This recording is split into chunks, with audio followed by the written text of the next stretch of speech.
Hey Charger History! Today's essential question is, who was King Hammurabi and what was his code? When I say pause, please pause your video and copy this essential question into your notebook. Remember to skip one line and write the question neatly across the top of the page. Pause.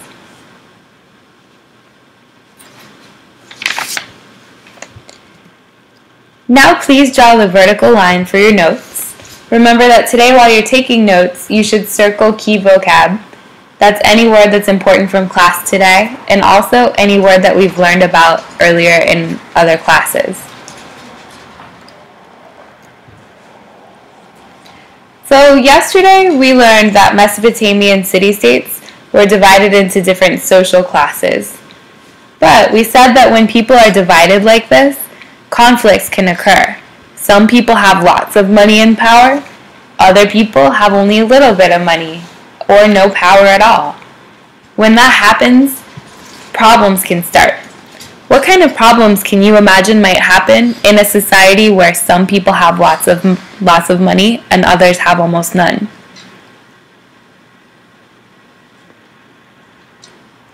In order to prevent these types of conflicts from happening, Mesopotamian kings tried to control all aspects of life.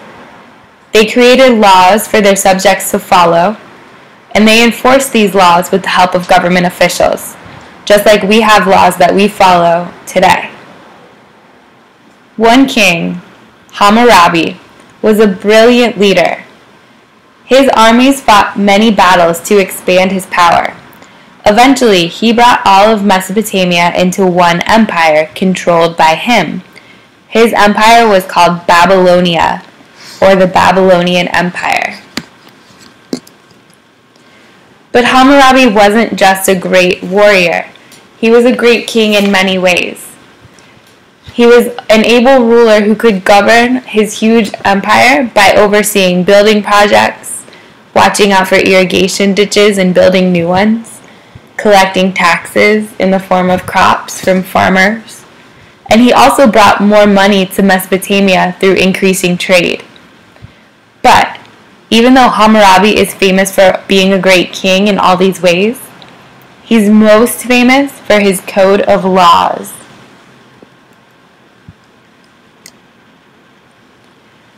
Please copy these details about the great king Hammurabi.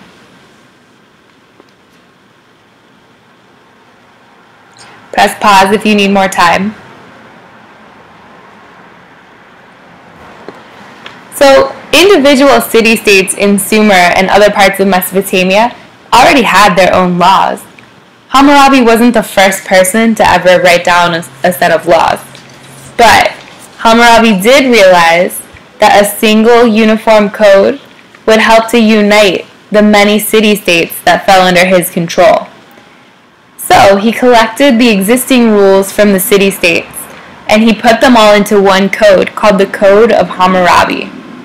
Hammurabi had the code engraved in stone, and copies were placed in cities all over his empire. That way, nobody who was under his kingdom could say that they didn't know what the laws were, because all the laws were written in stone, and they were placed in every city.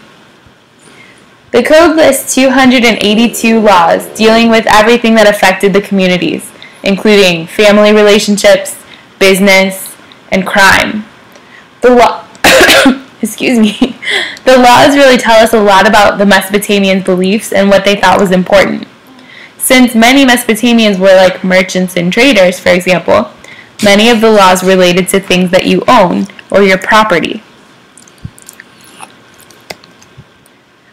Although the code applied to everybody, it set different punishments for the rich and the poor, and for men and women.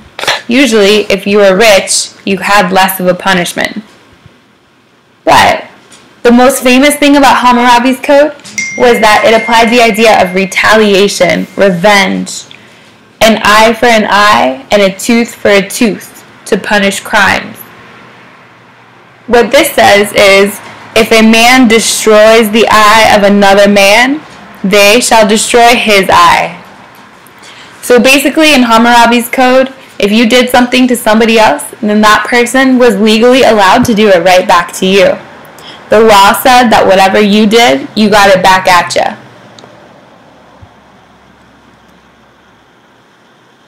So some people say that Hammurabi's code was fair, and some people say that it was too harsh. Please copy this central idea, Code of Hammurabi, and these 3 details. Press pause.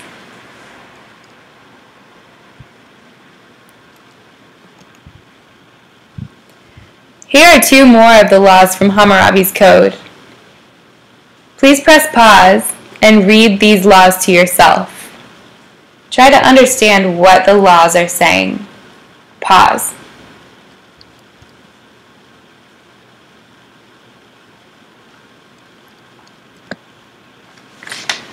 So even though Hammurabi's code was very harsh, it was important because it showed that government had control and responsibility to take care of its citizens.